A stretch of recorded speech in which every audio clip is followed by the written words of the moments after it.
AG ನ್ಯೂಸ್ಗೆ ಸ್ವಾಗತ. ಶಾಲಾ ಶಿಕ್ಷಣ ಇಲಾಖೆ ಅಧೀನದ ಗುಳೇದಗುಡ್ಡ ನಗರದ ಸರ್ಕಾರಿ ಪದವಿ ಪೂರ್ವ ಬಾಲಕರ ಕಾಲೇಜಿನಲ್ಲಿ 2026-27ನೇ ಶೈಕ್ಷಣಿಕ ವರ್ಷದ ಸಾಂಸ್ಕೃತಿಕ ಚಟುವಟಿಕೆಗಳ ಉದ್ಘಾಟನಾ ಸಮಾರಂಭವನ್ನು ಬುಧವಾರ ವಿಜೃಂಭಣೆಯಿಂದ ಜರುಗಿಸಲಾಗಿದೆ. ಕಾರ್ಯಕ್ರಮವನ್ನು ಕ್ಷೇತ್ರದ ಶಾಸಕ ಭೀಮಸೇನ್ ಚಿಮ್ಮನಕಟ್ಟಿ ಉದ್ಘಾಟಿಸಿ ಮಾತನಾಡಿ, ವಿದ್ಯಾರ್ಥಿಗಳು ಪಠ್ಯದ ಜೊತೆಗೆ ಕಲೆ, ಸಾಹಿತ್ಯ, ಕ್ರೀಡೆ ಹಾಗೂ ಸಾಂಸ್ಕೃತಿಕ ಚಟುವಟಿಕೆಗಳಲ್ಲೂ ಸಕ್ರಿಯವಾಗಿ ಪಾಲ್ಗೊಳ್ಳಬೇಕು ಅಂತ ಕರೆ ಕೊಟ್ಟಿದ್ದಾರೆ. ಇಂತಹ ಚಟುವಟಿಕೆಗಳು ವಿದ್ಯಾರ್ಥಿಗಳಲ್ಲಿನ ಪ್ರತಿಭೆಯನ್ನು ಅನಾವರಣಗೊಳಿಸುವುದರೊಂದಿಗೆ ಆತ್ಮವಿಶ್ವಾಸ, ನಾಯಕತ್ವ ಮತ್ತು ವ್ಯಕ್ತಿತ್ವ ವಿಕಸನಕ್ಕೆ ಸಹಕಾರಿಯಾಗುತ್ತೆ ಎಂದಿದ್ದಾರೆ.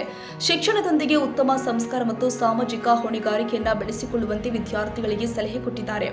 ಕಾರ್ಯಕ್ರಮದ ಹೇಗಪ್ಪ ಅಂತಂದ್ರೆ ನನಗೆ ಅಷ್ಟೇ, ಅದಕ್ಕಿಂತ ಹೆಚ್ಚು ಏನು ಗೊತ್ತಿರುತ್ತಪ್ಪ ಅಂದ್ರೆ ಆ ಮಕ್ಕಳಿಗೆಲ್ಲ, ಆ ಮಗುಗೆಲ್ಲ ಏನು ಗೊತ್ತಿರುತ್ತಪ್ಪ ಅಂದ್ರೆ ಅವ್ರಿಗೆ ಇವತ್ತು ಮಧ್ಯಾಹ್ನ ಊಟದಾಗ ಏನೋ ಸ್ವೀಟ್ ಮಾಡ್ಯಾರ. ಇಷ್ಟ ನೋಡಿ, ನಿಮ್ಗೆ ಈಗ ಗೊತ್ತಾಯ್ತಲ್ಲ ರಿಯಾಲಿಟಿ ಏನಂತೇಳಿ. ಯಾವ MLA ಬಂದಂತ ಗೊತ್ತಿರೋಂಗಿಲ್ಲ ಅವ್ರಿಗೆ. ಅವರಲ್ಲಿ ಇರುವಂಥದ್ದು ಅಷ್ಟು ಮುಗ್ಧತೆ ಇರ್ತದೆ.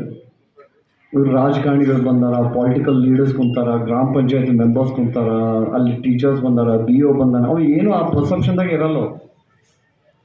ಅವರಲ್ಲಿ ಹೆಂಗಿರುತ್ತೆ ಆ ಮುಗ್ಧತೆ ಅಂತಂದ್ರೆ, ಎಸ್ ನಮ್ಗೆ ಯಾರೋ ಒಬ್ರು ಬಂದಾರ, ಏನೋ ಮಾಡಾಕತ್ತಾರ, ಭಾಳ ಫೆಸ್ಟಿವಲ್ ಥರ ಆಗಿರ್ತೈತಿ, ನಮಗೆಲ್ಲ ಒಳ್ಳೆ ಊಟ ಇರುತ್ತೆ ಇವತ್ತು ಅಂತ ಖುಷಿ ಪಡ್ತಾರೆ. ಅದನ್ನು ಸಿಟಿ ಒಳಗೆ ಹೋಗಿ ಯಾವುದೋ ಒಂದು ದೊಡ್ಡ ಇನ್ಸ್ಟಿಟ್ಯೂಷನ್ ಅವ್ರದ್ದು, ಪ್ರೈವೇಟ್ ಇನ್ಸ್ಟಿಟ್ಯೂಷನ್ಸ್ ಅಂತ ಕರಿತೀವಲ್ಲ, ಗೊತ್ತಾಯ್ತಲ್ಲ, ಮಾಲೀಕತ್ವ ಅಂತ ಹೇಳ್ತೀವಿ ಅವಕ್ಕೆಲ್ಲ ನಾವು. ಮಾಲೀಕತ್ವದಾಗಿರುವಂಥದ್ದು, ಸರ್ಕಾರ ಮಾಲೀಕತ್ವ ಅಲ್ಲ, ಪ್ರೈವೇಟ್ ಅದು. ಅವ್ರ ಹತ್ರ ಹೋಗಿ ಆ ಸ್ಕೂಲ್ ಉದ್ಘಾಟನೆ ಮಾಡೋಕ್ಕೆ ಹೋದ್ನಿ ಅಂದರೆ ಆ ಫೀಲಿಂಗ್ಸೇ ಇರೋಂಗಿಲ್ಲ. ಆ ಮಕ್ಕಳಿಗೆ ಆ ಪರ್ಸೆಪ್ಷನ್ಸೇ ಇರೋಂಗಿಲ್ಲ. ಆ ಒಂದು ಫೀಲಿಂಗ್ಸ್ ಅಂತಂದ್ರೆ ನಾ ಇವತ್ತೇನೋ ಮಾಡಾಕತ್ತೀನಿ ಕಾರ್ಯಕ್ರಮ ಅಂತ ಅವ್ರಿಗೆ ಅನ್ಸಂಗೇ ಇಲ್ಲ. ಯಾರೋ ಬಂದಿರಬೇಕು, ಹೋಗಿರ್ಬೇಕು ಬಿಡ ಅಂತ. ಯಾಕೆ ವ್ಯತ್ಯಾಸ ಐತೆ ಗೊತ್ತಾ? ಯಾಕೆ? ಯಾರೋ ಒಬ್ರು ಹೇಳ್ರಿ ನೋಡೋಣ, ಎದಕ್ಕೆ ಇರಬೇಕು? ಹಾಂ, ಪ್ರೈವೇಟ್ ಸ್ಕೂಲಿಗೆ ಹೋದ್ರೆ ಅದೇ MLA, ಅದೇ BO, ಅದೇ ಆಫೀಸರ್ಸ್ ಎಲ್ಲ ಹೋಗಿರ್ತೀವಿ. ಬಟ್ ಆ ಫೀಲಿಂಗ್ಸೇ ಇರಲ್ಲ, ಖುಷಿನೇ ಇರಲ್ಲ. ಆ ಮಕ್ಳಿಗೆ ಏನೋ ಒಂದು ಮಿಸ್ ಆಗಿರ್ತೈತಿ. ಬಟ್ ಇಲ್ಲಿ ಗೌರ್ಮೆಂಟ್ ಸ್ಕೂಲ್ಸ್, ಕಾಲೇಜಸ್ಸಿಗೆ ಬಂದಾಗ ಆ ಮಗುಗೆ, ಆ ಸ್ಟೂಡೆಂಟ್ಸಿಗೆ ಆ ಫೀಲಿಂಗ್ಸ್ ಇರ್ತೈತಿ. ಯಾಕೆ ಗೊತ್ತಾ? ಯಾರು ಹೇಳ್ತೀರಿ? ಇಲ್ಲೇ ನಿಮಗೆ ಬಡತನ ಗೊತ್ತಿರುತ್ತೆ, ನಿಮಗೆ ಕಷ್ಟ ಗೊತ್ತಿರುತ್ತೆ. ಆ ಸುಖ ಅಂತ ಬಂದರೂ ಅದನ್ನು ಹೆಂಗೆ ಎಂಜಾಯ್ ಮಾಡೋಕಂತ ಗೊತ್ತಿರ್ತದೆ ನಿಮಗೆ. ಬದುಕೋ ರೀತಿ ಗೊತ್ತಿರ್ತೈತಿ. ಅಲ್ಲಿ ಹಂಗೆ ಇರಂಗಿಲ್ಲ. ಎಲ್ಲ ವ್ಯವಸ್ಥೆನೂ ಅವ್ರಿಗೆ ಅಲ್ಲೇ ರೆಡಿ ಮಾಡಿಕೊಟ್ಬಿಟ್ಟಿರ್ತಾರೆ. ಗ್ಯಾರಂಟಿ ಗೌರ್ಮೆಂಟ್ ಡಿಗ್ರಿ ಕಾಲೇಜ್ ಎಲ್ಲಿಂದಾದರೂ ತೊಗೊಂಡು ಅನುದಾನ ತಂದು ಆ ಗೌರ್ಮೆಂಟ್ ಡಿಗ್ರಿ ಕಾಲೇಜ್ ಕಟ್ಕೊಡ್ತೀನಿ ಅಂತ ಮಾಡ್ಕೊತೀವಿ. ಬದಾಮಿ, ಕೆರೂರು, ಗುಳೇದಗುಡ್ಡ 3 ಕಡೆ ಸೆಟಲ್ ಮಾಡಂತೀವಿ ವಿಶ್ವಸಂಘ. ಗೌರ್ಮೆಂಟ್ ಡಿಗ್ರಿ ಕಾಲೇಜ್ 3 ಲೊಕೇಶನ್ಸ್ ಆಗದ. ಬೇರೆ ಕಡೆ ನಾವು ಸ್ಕೂಲ್ಸನ್ನ ರೆಡಿ ಮಾಡ್ಕೊಳತ್ತೀವಿ. ನಮ್ಮ ಬಾದಾಮಿ, ಗುಳೇದಗುಡ್ಡ, ಕೆರೂರಿನಾಗ ಸಂಬಂಧಪಟ್ಟಾಗ ಹಾಸ್ಟೆಲ್ಗಳು ಏನು ಬೇಕು, SC ಆಯ್ತು, ST ಆಯ್ತು, ಮೈನಾರಿಟಿ ಹಾಸ್ಟೆಲ್ಸ್ ಆಯ್ತು, OBC ಆಯ್ತು, ಏನೇನು ಹಾಸ್ಟೆಲ್ಗಳು ಬೇಕು, ಜಾಗಗಳು ಬೇಕಲ್ಲ, ಅವೆಲ್ಲನೂ ಕಾಯ್ದಿರ್ಸಕ್ಕೆ ಆಲ್ರೆಡಿ ಆದೇಶ ಮಾಡಿ ನಾನು. ಈಗ 20 ವರ್ಷದಲ್ಲಿ 30 ವರ್ಷದಲ್ಲಿ ಯಾರು MLA ಅಂತ ಹೇಳಿ ನಾನೇ ಈಗ 10 ವರ್ಷ ಬಿಟ್ಟು ನನಗೆ ಈ ಜಾಗ ಬೇರೆದು ಬೇಕಂತ ಅನಿವಾರ್ಯ ಅಂತ ಹೇಳಿ ಆ ಜಾಗಗಳನ್ನೆಲ್ಲ ಆಲ್ರೆಡಿ ರಿಸರ್ವ್ ಮಾಡಿ ಇಟ್ಬಿಟ್ಟಿನಿ. ಹಾಸ್ಟೆಲ್ಸ್, ಸ್ಕೂಲ್ಸ್, ಕಾಲೇಜಸ್ಗೆ ಏನು ಬೇಕಂತ ಮಾಡುತ್ತೆ. ಗುಳೇದಗುಡ್ಡಕ್ಕೆ ಸ್ಟೇಡಿಯಂ ತಂದುಕೊಟ್ಟಿವಿ, ಜಾಗ ಕೊಡ್ತಾ ಇಲ್ಲ. ಸ್ಟೇಡಿಯಂ ಆಲ್ರೆಡಿ ಬಜೆಟಲ್ಲಿ ಘೋಷಣೆ ಆಗೈತಿ, ನಾವು ಜಾಗ ತಗೊಳಕ್ಕಾಗ್ತಾ ಇಲ್ಲ. ಎಲ್ಲರೂ ಮಾಡಬೇಕು ಅಂದ್ರೆ ದೂರಲ್ಲಿ ಮಾಡಬೇಕು. ಇವೆಲ್ಲ ಸೌಲಭ್ಯಗಳು ಯಾರಿಗೋಸ್ಕರ ಕೊಡಾಗೈತೆ? ನಾನು ಬಂದು ಅಲ್ಲಿ ಕುದುರಂಗಿಲ್ಲ, ನೀವೇ ಇರ್ತೀರಿ, ಎಲ್ಲ ಯಂಗ್ಸ್ಟರ್ಸ್ ಇರ್ತೀರಿ, ಯೂತ್ಸ್ ಇರ್ತೀರಿ. ಇವೆಲ್ಲ ನಾವು ರಿಫಾರ್ಮ್ಸ್ ಮಾಡಕ್ಕೆ ಬರ್ದಾಗೈತೆ. ಬಟ್ ಅದಕ್ಕೆ ಇಡೀ ದೈವನೂ ಬರಬೇಕಲ್ಲ ಅಂತ ಮಾಡಾಕತ್ತೆ. ಕೆಲವು ದೊಡ್ಡ ಪಟ್ಟಣ ಅಲ್ಲ, ಸ್ಟೇಡಿಯಮಿಗೆ ನಾವು ಆಲ್ರೆಡಿ ಜಾಗ ಇಟ್ಬಿಟ್ಟಿನಿ. ನಾ ಅಲ್ಲೇ 6 ಎಕರೆ ಜಾಗ ಕೊಟ್ಟಿನಿ, ರಿಸರ್ವ್ ಮಾಡಿದ್ವಿ. ಹಂಗೆ ಹೇಳಿಲ್ಲ, ರಿಸರ್ವ್ ಮಾಡಿ ಕಾಯ್ದಿರಿಸಿ ಅದನ್ನು ಉದ್ಧಾರ ಮಾಡಿಸಿನಿ. ಅದನ್ನೆಲ್ಲ ಇನ್ನು 10 ವರ್ಷ ಅಲ್ಲಿ ನಾನು ಅಲ್ಲಿ ಮಾಡ್ತೀನಿ ಅಂತ ಪ್ರಾಮಿಸ್ ಮಾಡಿದ್ದೆ ಅವ್ರಿಗೆ. ಮಾಡ್ತೇನೆ, 101% ಮಾಡ್ತೇನೆ. ಎದಕ್ಕಪ್ಪ ಅಂತಂದ್ರೆ ಈಗಿನ ಯೂತ್ಸ್ ಎಲ್ಲ ಯಾವ ಕಡೆ ಡೈವರ್ಷನ್ಸ್ ಅದ. ಕೆಲವು ಕಡೆ ಓದ್ಬೇಕು, ಭಾಳ ಜನ ಸ್ವಲ್ಪ ಮೊಬೈಲ್ ಭಾಳ ಬ್ಯುಸಿಯಾಗಿರ್ತೀವಿ, ಪಾಪ ಏನೂ ಮಾಡೋಕ್ಕೆ ಆಗಂಗಿಲ್ಲ. ಅದು ನಿಮ್ಗೆ ಗಮನಕ್ಕಿರಲಿ, ನಿಮ್ದು ಏನು ಪ್ರಾಬ್ಲಮ್ಸ್ ಆಗ್ತಾವಂತ ಒಂದ್ಸಲ ಓದಿರೋದು. ನಿಮ್ಗೆ ಯೂಟ್ಯೂಬ್ನಾಗ ಒಂದು ವಿಡಿಯೋ ಐತಿ, ನಿಮ್ಗೆ ಸಿಕ್ಕರೆ ಓದಿದ್ರೆ ಒಂದು ಸ್ಟಡಿ ಮಾಡ್ಯಾರ. ಏನಪ್ಪ ಅಂತಂದ್ರೆ ನಿಮ್ಮ ಬ್ರೈನ್ ಮ್ಯಾಪಿಂಗ್ ಮಾಡ್ತಾರೆ. ಬ್ರೈನ್ ಮ್ಯಾಪಿಂಗ್ ಅಂತ ಗೊತ್ತಾ? ಏನು ಹೇಳ್ರಿ ಬ್ರೈನ್ ಮ್ಯಾಪಿಂಗ್ ಅಂತ? What is the brain mapping? Science students.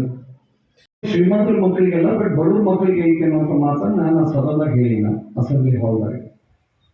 ಅಲ್ಲಿ ಹೇಳುವಂಥ ಸಂದರ್ಭದಾಗ ಕೆಲವೊಂದು ಸಂಬಂಧಪಟ್ಟಂತ ಸಚಿವರಿಗೆ ಬೇರೆ ಪಕ್ಷದವರು ಎದ್ದು ನಿಂತು ಅಪ್ರಿಷಿಯೇಟ್ ಮಾಡಿದ್ರು.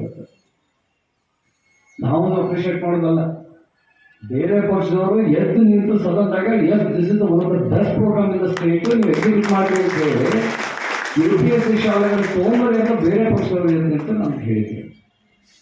ಮತ್ತೆ ಈ KPC ಸ್ಕೂಲ್ಸ್ ಏನಂತ ಇಡೀ ಜಿಲ್ಲಾದಾಗ ನಾವು 5 ಶಾಲೆಗಳನ್ನು ತಂದಿಲ್ಲ, ಎಲ್ಲರಿಗೂ 3 ಸ್ಕೂಲ್ ಸಿಕ್ಕಾವ. ಸೊ ನಾ ಬೇರೆ ರೀತಿ ಬರೆದಾಡಿನೇ ಅಥವಾ ಅವ್ರ ಜೊತೆ ಭಾಳ ಹತ್ತಿರ ಇರೋದ್ರಿಂದ ಏನೋ ಒಂದು ಪ್ರಯತ್ನ ಮಾಡಿ 5 KPSC ಶಾಲೆಗಳನ್ನು ತಗೊಂಡ್ಬಂದೆ ನಾನು ಇಡೀ ಜಿಲ್ಲಾದಾಗ. ಆ ಯಾವ KPSC ಶಾಲೆಗಳಿಗೂ ಬಡವ್ರ ಮಕ್ಕಳನ್ನ ಬಿಟ್ಟರೆ ನೀನು ಯಾರೋ ಹೋಗ. ಶ್ರೀಮಂತರಂದ್ರೆ ಎಲ್ಲೋ ಒಂದು ಕಡೆ ಮಿಡಲ್ ಕ್ಲಾಸ್ ಫ್ಯಾಮಿಲೀಸ್ ಇಂದ ಹೋಗೋದು, but make sure belong middle class families ಇರ್ತಾವೆ. ಬಟ್ ಈ ವ್ಯವಸ್ಥೆನ ಮಾಡಿರಲ್ಲ, ಯಾರಿಗೋಸ್ಕರ ಮಾಡಿದ್ವಿ? ನಿಮಗೋಸ್ಕರ ಅಲ್ಲ. ಸೊ ಇದನ್ನ ನಾವು ರಿಫಾರ್ಮ್ಸ್ ಮಾಡೋದು ಹೆಂಗಂತ, ಇದರಿಂದ ಬದಲಾವಣೆ ಆಗೋದು ಹೆಂಗೆ ಅಂತ ಇನ್ಮೇಲಿಂದ ನಾವೆಲ್ಲ ಹೆಂಗೆ ಫೆಸಿಲಿಟೀಸ್ ತಗೋಬೇಕು, ಏನು ಉಪಯೋಗಿಸ್ಕೋಬೇಕು, ಇದನ್ನು ಹೆಂಗೆ ನಾವು ಯುಟಿಲೈಸ್ ಮಾಡ್ಕೋಬೇಕು, ನಾಳೆ ಬರುವಂಥ ಪೀಳಿಗೆಗೆ ನೆಕ್ಸ್ಟ್ ಜನರೇಷನ್ಸ್ಗೆ ನಾವು ಹೆಂಗೆ ಹೆಲ್ಪ್ ಮಾಡಬೇಕು, ಇದು ನಮ್ಮ ಕೆಲಸ ಆಗಬೇಕಲ್ಲ. ಈ ರೀತಿಯಾಗಿ ನಾವು ಪ್ರಯತ್ನ ಮಾಡ್ತೀವಿ. ಬಿಡದಾಗ ನಾವು ಹೆಂಗೆ PU ಕಾಲೇಜಿಗೆ ಜಾಗದ ವ್ಯವಸ್ಥೆ ಮಾಡ್ಕೊಂಡಿದ್ವಿ, ಅದೇ ರೀತಿ ಬದಾಮಿ ಒಳಗೆ ಜಾಗನೇ ಇರಲಿಲ್ಲ ನಮಗೆ. ಗವರ್ನಮೆಂಟ್ PU ಕಾಲೇಜಿಗೆ ಜಾಗನೇ ಇರಲಿಲ್ಲ. ನಾವು ಮೊನ್ನೆ ಒಂದು ಜಾಗವನ್ನು ತಗೊಳ್ಳೋದ ವ್ಯವಸ್ಥೆಯನ್ನು ಮಾಡಿದ್ವಿ. ಮತ್ತು ಇವತ್ತು ಹೇಳಿ ಹೋಗಿರ್ತೇನೆ, ನಾನು ಅವ್ರಿಗೆ ಒಂದು ಪ್ರಾಮಿಸ್ ಮಾಡಿ ಬಂದಿದ್ದೀನಿ ಒಂದು ಸಣ್ಣ ಕಾರ್ಯಕ್ರಮದಲ್ಲಿ ಮೊನ್ನೆ ಹೋದಾಗ.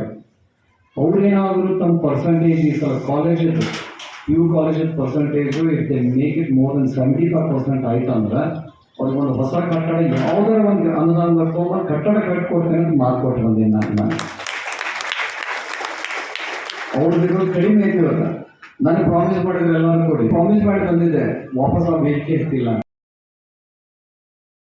ನೆನ್ಸ್ಕೊಂಡ್ರೆ ನಮ್ಮ ಹೈಸ್ಕೂಲ್ ನೆನಪಾಗುತ್ತಾ. ಆದ್ರೆ ನಾವು ಹೈಸ್ಕೂಲ್ ಬಿಟ್ಟು ಬರ್ಬೇಕಾದ್ರೆ ಏನೋ ಒಂದು ನೋವು ಇರುತ್ತೆ. ಬಟ್ ನಾವು ಲೈಫ್ ಒಳಗ ನಮ್ಮ ಜೀವನದೊಳಗೆ ನಾವು ಉತ್ತಮವಾದ ಭವಿಷ್ಯವನ್ನ ಕಟ್ಕೋಬೇಕಂದ್ರೆ ನಾವು ಮುಂದಿನ ಹೆಜ್ಜೆಯನ್ನ ಇಡ್ಲೇಬೇಕಾಗುತ್ತಾ. ಹಾಗೆ ನಾವು ಒಂದು ಉತ್ತಮವಾದ ಭವಿಷ್ಯವನ್ನ ಕಟ್ಕೋಬೇಕಂದ್ರ ಯಾವುದು ಚೆನ್ನಾಗಿ ಏನೋ ಒಂದು ಕಾರ್ಯ ಕೈ ಹಾಕ್ತಿರ್ತೀವಿ ಅಂದ್ರೆ ಆ ಕಾರ್ಯದ ಬಗ್ಗೆ ನಾವು 4 ಮಂದಿ ಹೇಳ್ಕೊಂಡು ಸರಿ ಇಟ್ಟು ಇಲ್ಲ ಅಂತ ಕೇಳ್ಕೋಬೇಕಾಗತ್ತ. ಹಾಗೆ ನಾನು ಈ ಕಾಲೇಜ್ಗೆ ಅಡ್ಮಿಷನ್ ಮಾಡಿಸ್ಬೇಕಾದ್ರೆ ಎಲ್ರೂ ಕೇಳಿದ್ರೆ ಎಲ್ರು ಏನು ಹೇಳಿದ್ರು ಚೆನ್ನಾಗೈತಿ ಕಾಲೇಜು, ಲೆಕ್ಚರ್ಸ್ ಎಲ್ಲ ಚಲೋ ಅದಾರ, ಚಲೋ ಟೀಚ್ ಮಾಡ್ತಾರ ಅಂತ ಹೇಳಿದ್ರು. ಆದರೆ ನಾನು ಅಷ್ಟೇ ಅಲ್ಲ, ಇಲ್ಲಿರುವಂತಹ ಲೆಕ್ಚರ್ಸ್ ಅಂದ್ರೆ ಲೆಕ್ಚರ್ಸಿಗೆ ಈ ಕಾಲೇಜ್ ಹೆಂಗೈತ್ರಿ, ನಾನು ಹಚ್ಬೋದಾ ಬೇಡ ಅಂತ ಕೇಳಿದಾಗ ಅವ್ರೊಂದು ಮಾತು ಹೇಳ್ತಾರ, ನೋಡು ನಾನು ನಮ್ಮ ಕಾಲೇಜ್ನ ನಾವು ಯಾವತ್ತೂ ಬಿಟ್ಕೊಡಲ್ಲ, ನಮ್ಮನ್ನು ಕೇಳಿರೋಕ್ಕಿಂತ ಹೆಚ್ಚಾಗಿ ಅವ್ರಿಗೆ ಯಾರು ಅನುಭವ ಪಡ್ಕೊಂಡಿರ್ತಾರಲ್ಲ ಅವ್ರಿಗೆ ಹೋಗಿ ಕೇಳು ಏನಂತ ಅಂತ ಹೇಳ್ಕೊಟ್ರ. ನಂಗೆ ಇದು ಯಾಕಪ್ಪ ಇಷ್ಟ ಆತಂದ್ರ, ಯಾರೇ ಆಗಲಿ ಇವಾಗ ಯಾವ ಕಾಲೇಜ್ನವರೇ ಆಗಲಿ ನಮ್ಮ ಕಾಲೇಜಿಗೆ ಹಚ್ಚು, ನಮ್ಮ ಕಾಲೇಜೇ ಚೆನ್ನಾಗೈತಿ ಅಂತ ಹೇಳ್ತಾರ. ಆದರೆ ಇಲ್ಲಿರುವಂಥ ಲೆಕ್ಚರ್ಸ್ ಭಾಳ ಕಾನ್ಫಿಡೆನ್ಸ್ ಇಂದ ಹೇಳ್ತಾರ. ನಮ್ಮ ಕಾಲೇಜ್ ಬಗ್ಗೆ ನಾವು ಹೇಳಲ್ಲ, ನಾವು ಯಾವತ್ತಿದ್ರೂ ಪಾಸಿಟಿವ್ ಆಗಿ ಹೇಳ್ತೀವಿ. ಯಾರು ಅದನ್ನ ಅನುಭವನ ಪಡೆದಿರ್ತಾರಲ್ಲ ಅವ್ರಿಗೆ ಹೋಗಿ ಕೇಳು ಅಂತ ಹೇಳ್ತಾರ. ಹಾಗೆ ನಾನು ಇಲ್ಲಿ ಬಂದ ತಕ್ಷಣ ಹೊಸ ಫ್ರೆಂಡ್ಸು, ಹೊಸ ಲೆಕ್ಚರ್ಸು, ಹೊಸ ಕಾಲೇಜು, ಇಲ್ಲಿ ಏನೋ ಒಂಥರ ಭಯ ಒಳಗ ಹೆಂಗೆ ನಡೀತಾವೋ ಏನೋ ಕ್ಲಾಸು, ಹೆಂಗೆ ಲೆಕ್ಚರ್ಸ್ ಹೆಂಗೆ ಅದಾರೋ ಏನೋ ಅನ್ನೋ ಭಯ ಇತ್ತು. ಆದರೆ ಬಂದಮೇಲೆ ತಾನೇ ಎಲ್ಲ ಅಡ್ಜಸ್ಟ್ ಆಗ್ತಾ ಹೋಯ್ತು. ಆ್ಯಂಡ್ ನಾನು ಇಲ್ಲಿರುವಂತಹ ಕಾಲೇಜ್ ಬಗ್ಗೆ ಹೇಳ್ಬೇಕಂದ್ರೆ ಎಲ್ಲ ಸಿಸ್ಟಮ್ ಎಲ್ಲನೂ ಚೆನ್ನಾಗೈತಿ, ಎಲ್ಲ ಎಜುಕೇಷನು ಚೆನ್ನಾಗೈತೆ ಅಂತ ಇಟ್ಕೊಂಡಿನಿ. ಆಮೇಲೆ ನಾನಿಲ್ಲೊಂದು ಏನೋ ಒಂದು ಭರವಸೆನ ಇಟ್ಕೊಂಬಂದಿನಿ, ನನ್ನ ಲೈಫ್ ಇಲ್ಲಿ ಚೆನ್ನಾಗಾಗುತ್ತಾ, ನಮ್ಮ ಮುಂದೆ ಇಲ್ಲಿ ಉತ್ತಮವಾದ ಭವಿಷ್ಯವನ್ನು ಕಟ್ಕೋಬೋದು ಅಂತೇಳಿ ನಾನು ಅಂದ್ಕೊಂಡಿನಿ. ಆಮೇಲೆ ಇಲ್ಲಿರುವಂಥ ಲೆಕ್ಚರ್ಸ್ ಬಗ್ಗೆ ನಾನು ಹೇಳಬೇಕಪ್ಪ ಅಂದ್ರೆ, ನಾನು ಇಲ್ಲಿ ಲೆಕ್ಚರ್ಸಿಂದ ಕಂಟಿನ್ಯೂ 3 ತಾಸು ಆದರೂ ಟೀಚ್ ಮಾಡಿ ಬಂದಿರ್ತಾರೆ. ಆದರೆ ನಾವೇ ಲೇಸಿತನ ಮಾಡಿಬಿಡ್ತೀವಿ. ಹೀಗೆ ಈ ಲೆಕ್ಚರ್ ನನ್ನ ಲೈಫ್ ಒಳಗೆ ನಾನು ಇದನ್ನು ಅಳವಡಿಸ್ಕೋಬೇಕಂತೇಳಿ ಅಂದ್ಕೊಂಡಿನಿ. ಯಾವುದೇ ಒಂದು ನಾನು ಕಲ್ತ್ಕೊಂಡಿನಿ. ಆ್ಯಂಡ್ ಇನ್ನೊಂದು ಏನು ಹೇಳಬೇಕಪ್ಪ ಅಂದ್ರೆ, ಈ ಕಾಲೇಜ್ ಬಗ್ಗೆ ಹೇಳ್ಬೇಕಾದ್ರೆ ಎಲ್ಲಾನು ಚೆನ್ನಾಗೈತಿ, ಎಜುಕೇಷನು ಚೆನ್ನಾಗೈತಿ. ಆ್ಯಂಡ್ ಇನ್ನೊಂದು ಏನಪ್ಪ ಅಂದರೆ, ನಾವು ಯಾವುದೇ ಕಾರ್ಯವನ್ನು ಅತ್ಯುತ್ತಮವಾಗಿ ಯಶಸ್ವಿಗೊಳಿಸ್ಬೇಕಪ್ಪ ಅಂದ್ರೆ ಅಂತ್ಯನೂ ಚೆನ್ನಾಗಿರಬೇಕು, ಆಮೇಲೆ ನಾವು ಅದನ್ನು ಪ್ರಾರಂಭವನ್ನು ಚೆನ್ನಾಗಿರಬೇಕು. ಇದೆಲ್ಲದಕ್ಕಿಂತ ಹೆಚ್ಚಾಗಿ ನಾವು ಕಾರ್ಯಕ್ರಮವನ್ನು ನಡೆಸ್ತಕ್ಕಂಥ ಸ್ಥಳನೂ ಚೆನ್ನಾಗಿರ್ಬೇಕಂತ ಹೇಳ್ತೀನಿ. ಈ ಒಂದು ಸ್ಥಳವನ್ನು ಇನ್ನೂ ಉತ್ತಮವಾಗಿ ನಮಗೆ ಮಾಡಿಕೊಡಿ ಅಂತ ನಿಮ್ಮಲ್ಲಿ ಕೇಳ್ಕೊತೀನಿ ಎಲ್ಲ ಗಣ್ಯಮಾನ್ಯರಲ್ಲೂ. ಹಾಗೆಯೇ ನಾನಿಲ್ಲಿ ಒಂದು ಏನೋ ನನ್ನ ಭವಿಷ್ಯದಲ್ಲಿ ಚೆನ್ನಾಗಾಗುತ್ತಾ, ನಾನು ಇಲ್ಲಿ ಕಲಿತೀನಿ ಅಂತ ಹೇಳ್ತೀನಿ. ಆಮೇಲೆ ಇಲ್ಲಿ ಸಮಾರಂಭದಲ್ಲಿ ಮುಷ್ಟಿಗಿರಿ ಶಾಖೆಯ ಪ್ರಾಚಾರ್ಯ ಅಬೂಬ್ಕರ್ ಮೋಮಿನ, ಹುಳೆದಗುಡ್ಡ ಬ್ಲಾಕ್ ಕಾಂಗ್ರೆಸ್ ಅಧ್ಯಕ್ಷ ಸಂಜೀವ್ ರಮೇಶ್ ಅಗಸಿನಮನಿ, ಪ್ರಚಾರ ಸಮಿತಿ ಉಪಾಧ್ಯಕ್ಷ ರಜಾಕ್ ಕುದುರಿ, ಗ್ಯಾರಂಟಿ ಯೋಜನೆ ಸಮಿತಿಯ ಸದಸ್ಯ ಸಲೀಂ ಮೋಮಿನ, ಪಿಯು ಕಾಲೇಜು ಅಭಿವೃದ್ಧಿ ಸಮಿತಿಯ ಉಪಾಧ್ಯಕ್ಷ ಸಮೀರ್ ಡಾಲಿಯತ್, ಪುರಸಭೆಯ ನಾಮನಿರ್ದೇಶಿತ ಸದಸ್ಯ ಹನುಮಂತಪ್ಪ ಕಟಗೇರಿ, ಜಮೀರ್ ಮೌಲ್ವಿ, ಪುರಸಭೆಯ ಮಾಜಿ ಅಧ್ಯಕ್ಷೆ ಭುವನೇಶ್ವರಿ ಹಾದಿಮನಿ, ಕಾಲೇಜಿನ ಶಿಕ್ಷಕರು, ಸಿಬ್ಬಂದಿ ಹಾಗೂ ವಿದ್ಯಾರ್ಥಿಗಳು ಉಪಸ್ಥಿತರಿದ್ದರು. ಇನ್ನು ಕಾರ್ಯಕ್ರಮದ ಅಂಗವಾಗಿ ವಿವಿಧ ಸಾಂಸ್ಕೃತಿಕ ಚಟುವಟಿಕೆಗಳಿಗೆ ಚಾಲನೆ ಕೊಡಲಾಗಿದ್ದು, ವಿದ್ಯಾರ್ಥಿಗಳು ಉತ್ಸಾಹದಿಂದ ಭಾಗವಹಿಸಿದ್ರು. ಕೊನೆಯಲ್ಲಿ ಗಣ್ಯರಿಗೆ ಸನ್ಮಾನಿಸಿ ಕಾರ್ಯಕ್ರಮ ಯಶಸ್ವಿಯಾಗಿ ಜರುಗಿದೆ.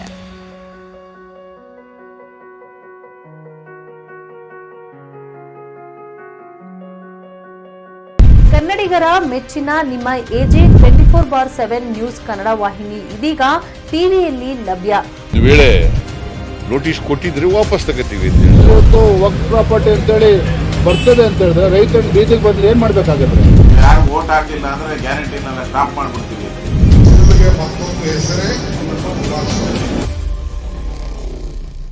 ಕರ್ನಾಟಕ ಮತ್ತು ದೇಶ ವಿದೇಶ 360 ಡಿಗ್ರಿ ಸುದ್ದಿ ಹಾಗೂ ಉತ್ತರ ಕರ್ನಾಟಕ, ಬೆಳಗಾವಿ, ಬಾಗಲಕೋಟೆ, ಧಾರವಾಡ, ಹಾವೇರಿ, ಗದಗ, ಬಿಜಾಪುರ ಜಿಲ್ಲೆಯ ಕ್ಷಣ ಕ್ಷಣದ ವಿವರವನ್ನ ಪಡೆಯುವುದಕ್ಕೆ AJ 24/7 ನ್ಯೂಸ್ ಕನ್ನಡ ವಾಹಿನಿಯನ್ನ ಲೈಕ್ ಮಾಡಿ, ವಿಡಿಯೋಗಳನ್ನ ಶೇರ್ ಮಾಡಿ, ಕಮೆಂಟ್ ಮಾಡುವ ಮೂಲಕ ನಮ್ಮ ವಾಹಿನಿಗೆ ಸಹಕಾರ ನೀಡಿ ಮತ್ತು ಚಾನೆಲ್ ಅನ್ನ ಸಬ್ಸ್ಕ್ರೈಬ್ ಮಾಡಿ. ಧನ್ಯವಾದಗಳು.